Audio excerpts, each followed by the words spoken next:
आज एक ऐसे डॉक्टर की कहानी मैं आप लोग को सुनाने और बताने जा रहा हूं। जो डॉक्टर बाहर से दिखने में बहुत शरीफ दिखता था, बहुत ईमानदार दिखता था। उसके पास एक आदमी जाता है, उसका ही पड़ोसी, और कहता है कि डॉक्टर साहब, मैंने तो बहुत इंतजार किया, मैंने तो लाइन भी लगाया था, पर्ची भी कटाई थी, आपसे नंबर लगाया था आपसे मिलने के लिए, तब जाके आप मिले हैं। डॉक्टर साहब उधर से जवाब देते हैं कि तुमको क्या लाइन में खड़े होने की जरूरत थी, नंबर लगाने की जरूरत थी, तुम तो मेरे पड़ोसी हो, तुम्हारा तो मैं वैसे ही काम कर दूंगा, तुमको जो भी प्रॉब्लम है मैं वैसे ही दवा लिख दूंगा। उसके बाद डॉक्टर साहब उसके अच्छे से चेक करते हैं, उस आदमी के दांतों में प्रॉब्लम होता है, और डॉक्टर साहब दवा भी देते हैं, और उसके बाद वो जो पर्ची कटाया रहता है पैसे देने के लिए, वो पैसा भी वापस कर देते हैं। अब वापस करने के बाद कहते हैं डॉक्टर साहब, फिर कभी कुछ काम पड़े तो बेझिझक चले आना। उसके बाद वो आदमी भी सोचता है कि मन में कि डॉक्टर साहब कितने अच्छे हैं। वो भी कहता है डॉक्टर साहब, अगर जिंदगी में कभी कुछ काम पड़े तो मेरे को जरूर याद कर लीजिएगा। उसके बाद डॉक्टर साहब तुरंत कह देते हैं कि काम तो एक है, लेकिन तुम यार मना कर दोगे। वो कहता है कि मैं नहीं मना करूंगा। उसके बाद डॉक्टर कहता है कि ये कत्ल करना है, और वो भी मैं कत्ल करने के पैसे दूंगा, अगर तैयार हो तो बोलो। वो आदमी तैयार हो जाता है, कत्ल भी कर देता है। लेकिन जब पुलिस इसका खुलासा करती है, जो सच्चाई सामने आता है, उसके बाद जो भी सुनते थे सब कोई हैरान हो जाता था कि एक डॉक्टर ऐसे कैसे कर सकता है, ऐसे कैसे प्लानिंग कर सकता है किसी का मर्डर का। तो चलिए पूरी घटना को इस कहानी के माध्यम से बताएंगे। उससे पहले आप लोग से रिक्वेस्ट करते हैं, अगर आप हमारे चैनल पे नए हैं तो चैनल को आज सब्सक्राइब, लाइक, शेयर करना मत भूलिए। तो नमस्ते, आदाब, सत श्री अकाल। आज की जो सच्ची घटना मैं आप लोग को सुनाने और बताने जा रहा हूं, एक घटना कर्नाटक प्रदेश का एक जिला लगता है टुमकुर, जिले का थाना एक लगता है कोरिया टोगोर, और उसी थाना क्षेत्र में एक गांव है कोरोला। 7 अगस्त सुबह 10 बजे की बात होती है, जब एक कुत्ता अपने मुंह में एक इंसानी टुकड़े लेके घूम रहा होता है, हाथ का टुकड़ा लेके घूम रहा होता है, और वो कोई अच्छी जगह ढूंढता है जहां पे वो बैठ के उस हाथ को खा सके। तभी किसी आदमी का नजर उस पर पड़ता है, और आदमी का नजर पड़ने के बाद उस कुत्ते को दौड़ाने लगता है और चिल्लाने लगता है। पीछे से और भी लोग जुट जाते हैं। कुत्ता वहीं पे वो इंसानी जो टुकड़ा रहता है, हाथ रहता है, वो छोड़ के भाग जाता है। जब लोग पास में जाकर देखते हैं तो बहुत से लोग तो डर जाते हैं। उसके बाद 112 नंबर पे फोन किया जाता है। पुलिस तुरंत मौके पे पहुंचती है। अब पुलिस मौके पे पहुंचने के बाद उस जो लाश का टुकड़ा रहता है उसको कब्जे में लेती है और अपने आला अधिकारी को बताती है। तो पता चलता है कि ये लाश किसकी है, सबसे पहले ये भी पता लगाना पड़ेगा। और जो लाश के टुकड़े रहते हैं वो भी कुछ ऐसा दिख रहा था जैसे कि 1-2 दिन बस हुआ है। उसके बाद पुलिस के तुरंत फॉरेंसिक टीम हो गए, डॉग स्क्वाड हो गए, सबको बुलाया जाता है, और उस हाथ के टुकड़े को जो डॉग स्क्वाड के डॉग होते हैं उनको सुंघाया जाता है। लगभग 5 किलोमीटर के एरिया में वो डॉग स्क्वाड घूमते रहते हैं। कुल मिला के 18 जगह मिलते हैं। 18 जगह में से 18 टुकड़े एक आदमी की एक लाश मिलता है। बाद में पता चलता है कि ये किसी औरत का ये लाश है, उसके बनावट से, और उसका जो हाथ मिला रहता है उसमें चूड़ियां भी रहती है, अंगूठी भी रहती है। अब पुलिस को समझ में नहीं आता है कि इतने तो मिल गए, लेकिन इसका सर कहाँ पे है, और कैसे पता चले कि ये किसकी लाश है, किसकी नहीं है, किसने ऐसा मर्डर किया है। सबसे पहले तो पूरे थाने में पुलिस में रिपोर्ट में जितने भी लिखाया गया रहता है, पुलिस उसको चेक करती है कि देखो कोई गुमशुदगी का कुछ ऐसा तो कुछ रिपोर्ट नहीं है। फिर पुलिस वहाँ के पूरे कर्नाटक में एक वायरलेस करती है कि जिसके भी कुछ रिपोर्ट 2-4-5 दिन में कुछ रिपोर्ट ऐसा आया है गुमशुदगी का या लापता होने का, तो वो बताए। उसके बाद एक लाश मिला है तो पता लगाया जाएगा कि ये किसकी लाश है कि नहीं है। बाद में पता चलता है कि वहीं से दूर एक आदमी रहते हैं जिनका नाम वसुराज रहता है। वो 4 अगस्त 2025 को थाने में पहुंचते हैं और एक रिपोर्ट लिखवाए रहते हैं कि मेरी पत्नी का नाम लक्ष्मा देव अम्मा है, और वो 3 अगस्त को अपने बेटी के घर गई थी, लेकिन 4 अगस्त को उसको घर आना था, वो वापस नहीं आई, और उसके लिए हम लोग लापता होने की कंप्लेन लिखवाए थे। अब तुरंत यहाँ की जो पुलिस होती है उस आदमी वसुराज को बुलाती है और कहती है कि अगर मैं अगर हम लोग कोई लाश आपके सामने लाए, उसका सर नहीं है, तो क्या आप पहचान लेंगे किसका लाश है कि नहीं है? बस वैसे पहचानने के लिए आपके पास बुला रहे हैं। वो कहते हैं ठीक है। जब वो चेक करते हैं और दिखाते हैं तो रोने लगते हैं। वसुराज कहते हैं हाँ यही मेरी पत्नी का लाश है, इसका सर कहाँ पे है?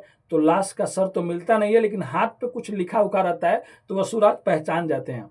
अब ये पता लगाया जाता है कि जो पत्नी दिख रही है ना, जो मतलब जो लक्ष्मण देव अम्मा है, उनके ये फोटो है, आप लोग देख सकते हैं। इनका उम्र लगभग 42 साल रहता है। तो आखिर इनकी दुश्मनी किससे होगी, किससे नहीं होगी? अब पुलिस हर किसी पे जिस पे शक होता है सबको पुलिस उठाती है, और उठाने के बाद अच्छे से पूछताछ करती है, तब एक सच्चाई सामने आता है। सब कोई देखने के बाद, सीसीटीवी कैमरा चेक करने के बाद कोई भी क्लू पुलिस को नहीं मिल रहा था। फिर 3 अगस्त की एक कैमरा में एक जो स्विफ्ट कार, मतलब जो ब्रीजा का कार होती है, वो ब्रीजा कार नजर आती है, जो अच्छे से मोडिफाई हुआ रहता है, मतलब और भी उसको अच्छे से बनाया गया रहता है। पुलिस जब उस नंबर को खंगालती है तो पता चलता है ये जिसकी गाड़ी है उसका नाम सतीश है।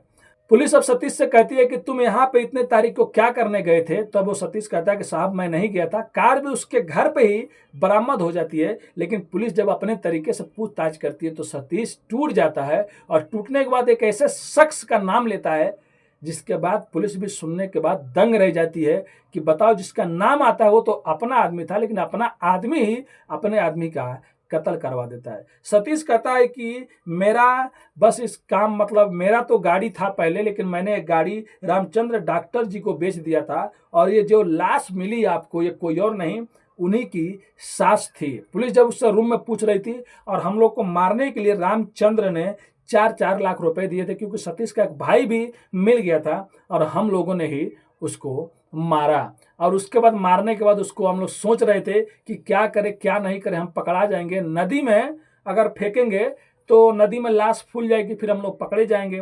कहीं पे लाश को ऐसे फेंक दिया तो कोई पहचान जाएगा, इसीलिए हम लोग लाश को मतलब छोटे छोटे टुकड़े करके इधर उधर फेंक दिए। अब सतीश तो जुर्म कबूल कर लेता है, उसका भाई भी पकड़ा जाता है। अब पुलिस जाती है रामचंद्र डॉक्टर, जो अपने जिले का मतलब बहुत बड़ा डॉक्टर, जाने माने डॉक्टर होते हैं, उसको पकड़ती है, जिसका फोटो आप लोग साइड में देख सकते हैं। अब रामचंद्र को जो पकड़ती है तो एक कहानी सामने आती है। रामचंद्र की पहली जो बीवी रहती है, पत्नी रहती है, मतलब उसका डेथ हो गया रहता है, फिर वो दूसरी शादी किया रहता है, और दूसरी जो शादी किया रहता है उस लड़की का नाम तेजस्वी रहता है, उससे एक उसकी बेटी रहती है, और उसी पत्नी की ये माँ रहती है लक्ष्मण देव अम्मा, जो लगभग ये 42 साल की होती है।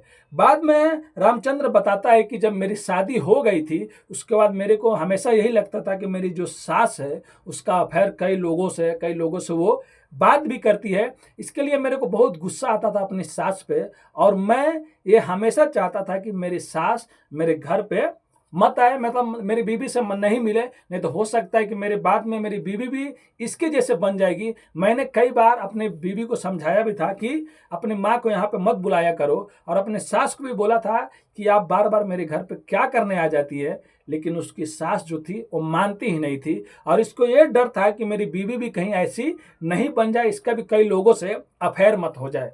उसके बाद वो 6 महीनों से प्लानिंग करता है कि अपनी सास को कैसे रास्ते से हटाऊं, क्योंकि वो तो गलत है, तो कहीं मेरी बीवी भी गलत मत बन जाए। उसके बाद एक दिन सतीश जब उसके पास जाता है दवा कराने, और दवा कराने के बाद कहता है यार तुम तो मेरे पड़ोसी हो, तुम तो लाइन में नहीं लगना चाहिए था, और उसका दवा भी करता है और पैसे भी वापस कर देता है, और कहता है कि कभी भी कुछ काम रहे तो मेरे को बोलना। अब सतीश को भी अच्छा लगता है कि इतना बड़ा डॉक्टर अच्छे से बात कर रहा है, पैसा भी वापस करा दिया, लेकिन सतीश को ये मालूम नहीं रहता है कि ये दोस्ती बहुत बड़ी कीमत चुकानी पड़ेगी, बहुत बड़ी कीमत लेगी। ये दोस्ती मतलब करने के बाद क्या होगा उसको मालूम नहीं था। लेकिन एक दिन ऐसा आता है कि डॉक्टर साहब खुद कह देते हैं कि देखो तुम मेरे लिए काम करोगे। ये कहता है कि ये क्या कई काम कर दूंगा। डॉक्टर साहब उसी पे कहता है कि ये कत्ल करना है, और ये लोग तैयार हो जाते हैं। उसके बाद डॉक्टर कहता है कि 4-4 लाख रुपए दूंगा, किसी एक और आदमी को ले लो।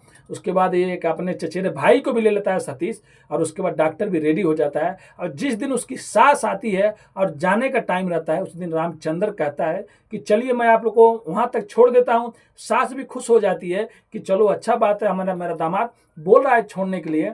अब सास आगे बैठती है, अब बाजू के सीट पे रामचंद्र डॉक्टर बैठा रहता है, लेकिन सास को ये मालूम नहीं रहता है कि पीछे और भी लोग बैठे हैं। अब सास जैसे बैठती है, पीछे से जो लोग बैठे रहते हैं वो सास के ही पल्लू से साड़ी से उसका गला घोट कर वहीं पे मार देते हैं, और मारने के बाद उसको दूसरे साइड में लेके जाते हैं किनारे पे, लाश को फेंकने के लिए, ठिकाना लगाने के लिए। लेकिन बाद में पता चलता है कि अगर इसको नदी में फेंकेंगे तो पकड़े जाएंगे, लाश को फेंकेंगे तो पकड़े जाएंगे। इसके लिए डॉक्टर साहब कहते हैं कि चलो मेरे फार्म हाउस पर ले चलो। फार्म हाउस पर ले जाने के बाद ये 3 अगस्त की लगभग ये मर्डर हो गया रहता है, लेकिन 4 अगस्त को डॉक्टर कुछ औजार बाजार से खरीद के लाता है और उसके बाद एकदम मतलब अच्छे तरीके से उस लाश को 18-19 टुकड़े कर देता है। जब पुलिस पहली टाइम में देखी थी पूरे टुकड़े को, जब मिला था तो पुलिस कह रही थी ये मतलब कोई सोच समझ के कोई मतलब वैसा ही काम किया है जो एकदम मतलब प्रोफेशनल हो, सबकी मान का नहीं है। लाश के छोटे छोटे टुकड़े करना, वो भी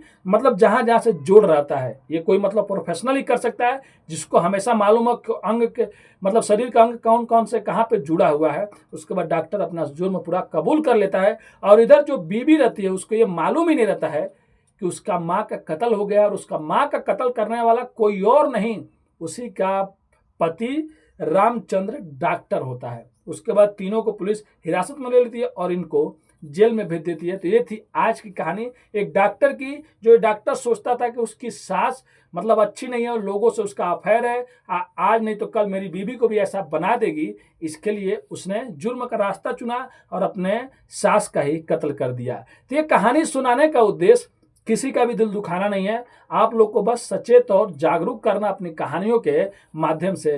तो अगर आप भी हमारे चैनल पर नए हैं तो चैनल को आज ही सब्सक्राइब, लाइक, शेयर, कमेंट करना मत भूलिए। मिलते हैं नेक्स्ट वीडियो में फिर से कुछ सच्ची कहानियों के साथ। अभी के लिए अलविदा लेते हैं आप लोगों से।